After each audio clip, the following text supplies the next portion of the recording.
Hey everybody, welcome back to World History. We're starting our next chapter on World War II today. So technically speaking, we're kind of doing a whole chapter today and section 1. So we're doing an abbreviated version of chapter 28, kind of just introducing some issues in Europe specifically leading up to World War II. So go ahead and get your notes out and let's get started. So it's important that we talk about the 1920s or the Roaring 20s. There was a massive boom. Benefits from this wartime economy, especially in the United States, resulted in a massive period of, I guess you could say, luxury. Um, Women gained a lot of rights, being able to vote, work, socialize, stay single. This is the Jazz Age, a fast-paced music that represented life. It's the time of Prohibition, Al Capone, the mob. It's the Harlem Renaissance for literature, so we get a lot of new poets and writing. And in science, we have a bunch of advancements like radioactivity being discovered by Marie Curie, the theory of relativity by Einstein, penicillin, Sigmund Freud doing his whole shtick on psychology. And democracies are going to start to struggle. Just for the record, we will be pretty much using the same abbreviations that we used for countries last chapter. So Great Britain will still be GB, France will still be F, Germany will still be G, the US is still the US. In Britain, political parties especially are going to struggle. It's more so in the early part of the 20s, especially in 1922, when Ireland pretty much becomes its own self-governing free state. Well, at least they're pushing for it. A lot of the 20s is going to be decided by a conflict between the British and the Irish, debating on, like, okay, who should really have control. In France, again, political parties and questions about the reparations they forced Germany to pay. Here in the US, we have a fear of radicals and communist uprisings following the Russian Revolution, known as the Red Scare. We also started to place immigration limits, especially on people from Asia and Eastern and Southern Europe, the Slavs. Now, we've talked about this a couple times in other sections, but the economy is going to go with falling demand, there's overproduction, and attempts to regulate didn't work, so we have the Great Depression. The US had given loans to European countries to get them back on their feet. Now they're not able to. Germany's going to suffer because they can't pay those reparations, and Britain and France can't pay as a result of not getting the reparations, so nobody's getting paid. So everybody's economies are going to tank. And as a result, we're actually going to see some new people come to power. I'll move my bubble up there. We start by talking about fascism. This is a centralized authoritarian government. This is non-communist. Within a fascist government, it's typically glorifying the state over the individual. It's destructive to basic human rights.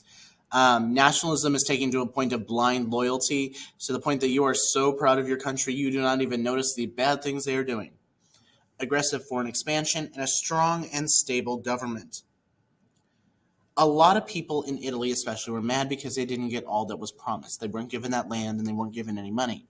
Throw on top of it the Great Depression and that economic crisis, and this gentleman here, Benito Mussolini, is going to take power. He's going to be extremely powerful and confident, to the point that he will take it over and um, censure everything.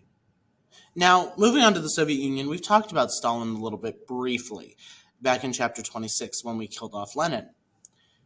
At this point, the Soviet Union became a totalitarian state with a powerful and complex bureaucracy. Stalin, unfortunately, was one of those that was paranoid, and he brought about the Great Purge, establishing the Gulag, or system of brutal labor camps, to eliminate political opponents. This included many military officials. About half of his top military officials would be executed as a part of the Great Purge. In terms of propaganda, there was a lot of censorship. They embraced atheism, so no God. Communist ideology kind of was like, no religion. And from there, we also have to talk about their foreign policy, or the Comintern, or Communist International, to encourage worldwide revolution, with this gentleman, Joseph Stalin, being the leader. Now, it would not be the build-up to World War II if we did not talk about Hitler. So he's going to become Chancellor of Germany, and it's important to remember he was democratically elected. He didn't seize power in some sort of coup. He was elected by the people. In his book Mein Kampf, he's going to write about his obsessions in extreme nationalism, racism, and anti-Semitism. Within this, he's going to present an idea known as Lebensraum, or living space for the Aryans. His definition of Aryans was blonde-haired, blue-eyed. And he called for the creation of a Führer, or a strong leader. With the Great Depression hitting, he promised to end reparations and create jobs and defy the Versailles Treaty. All things that people in Germany loved to hear because they'd been suffering for the last almost 2 decades. So, a little bit more on Hitler. He's actually going to purge his own party, and he's going to establish the Third Reich, or the Master Race. He's going to create the Gestapo, a secret police, and pass the Nuremberg laws that deprived Jewish citizens of their citizenship with a lot of severe restrictions, like they weren't able to own certain pieces of property, they couldn't run businesses. This got to the point that we had to talk about Kristallnacht, or the Night of Broken Glass. This was a widespread attack on Jewish communities, namely temples, Jewish-owned businesses, Jewish homes. A lot of them would be destroyed. We also have the establishment of the Nazi Youth. Essentially, think of it as the Boy Scouts and Girl Scouts, but the Nazi version. And a state church that was, anti-Christian was established. So here's where we move into actually section 1. We just covered an entire chapter in like 2 minutes. So from this, we have to talk about from appeasement to war. So we got to start the war. So aggressions are going to go unchecked. Dictators' actions are going to be met with verbal protests and pleas for peace, but nothing else. Italy, Germany, and Japan viewed this desire for peace as weakness. And if you remember from, actually at the time of recording, White Day just got this lesson yesterday, and Blue Day is getting it today, the day of this recording. Japan overruns Manchuria and eastern China in 1937. The League of Nations is going to condemn this aggression, and in response, Japan's going to leave the League of Nations. Is there any further action taken by the League? Nope. They were just like, don't do that, Japan. But that's it. Italy's also going to invade Ethiopia, and the League's once again going to place sanctions, but they have no power to enforce it. So again, technically speaking, nothing is getting done. And of course, at this point, Mussolini and Hitler are becoming like besties. Like they really like to hang out. Oh, okay, somebody's at the door. What?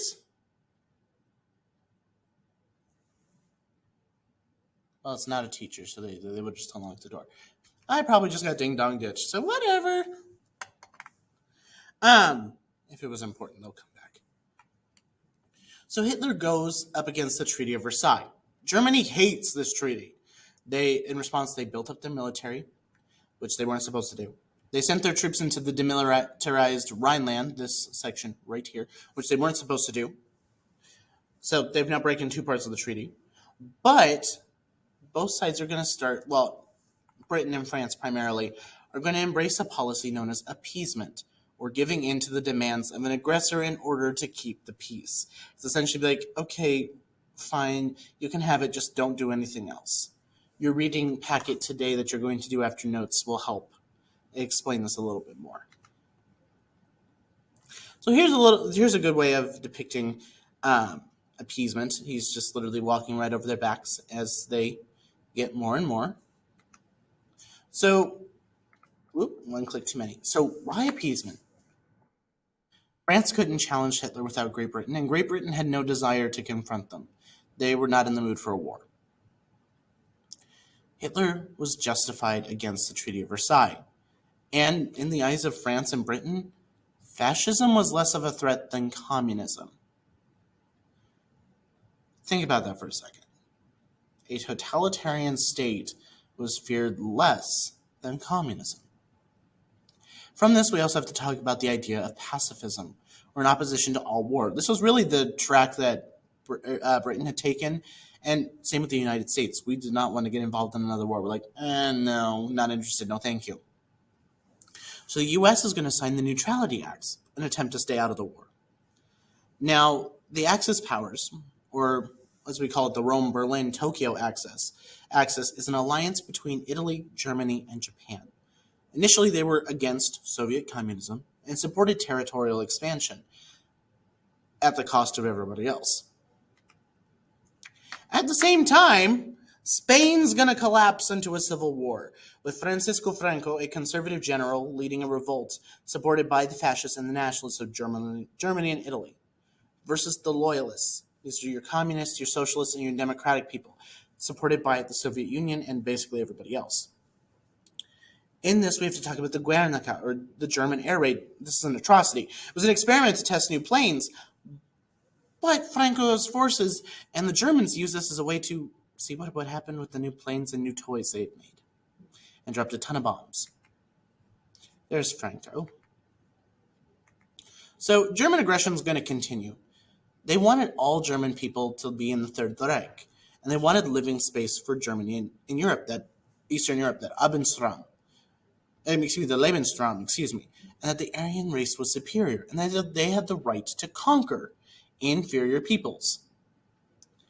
So in 1938, they're going to annex Austria in an event known as the Anschluss, or the Union of Austria and Germany. They essentially claimed that this was just a reunification of the German people that had been split up after World War I. Following this, then we have the Czech crisis in Czechoslovakia, with the Sudetenland, which if you're looking at this map here is this maroon color, a region of western Czechoslovakia which had 3 million Germans in it and had their own autonomy. They were one of the 2 remaining democracies in Eastern Europe at this point. That land was annexed by the Germans. So in 1938, in September, the Munich Conference, Britain and France are going to persuade the Czechs to just hand over the land, don't fight, just give it to them. In exchange, Hitler had promised that there would be no further plans to expand. Yeah, that's going to last for about 7 months. And by March 1939, Hitler's going to take the rest of Czechoslovakia. Democracies had accepted the failure of appeasement and promised to protect Poland, the last democracy in Eastern Europe. They were like, no, sorry, Poland, we're just now realizing this. We are going to protect you. Do not worry. Well, we have a slight problem with that. And this is our last slide of notes for today. Europe's going to plunge towards a war. It's important to know at this point, Hitler and Stalin had a secret alliance known as the Nazi-Soviet Pact. It was mainly meant to prevent peaceful relations, and they agreed to not to fight if the other went to war. And this was a secret to everybody else. They decided to divide Poland and Eastern Europe between the two. And on September 1st, 1939, they invaded Poland. As a result, Britain and France declared war on Germany. Just Germany. They did not declare it on the Soviet Union. All right, so that is it for your notes for today. Like I said, you do have a reading packet you're going to be completing today. I will see you all next time. Bye, everybody.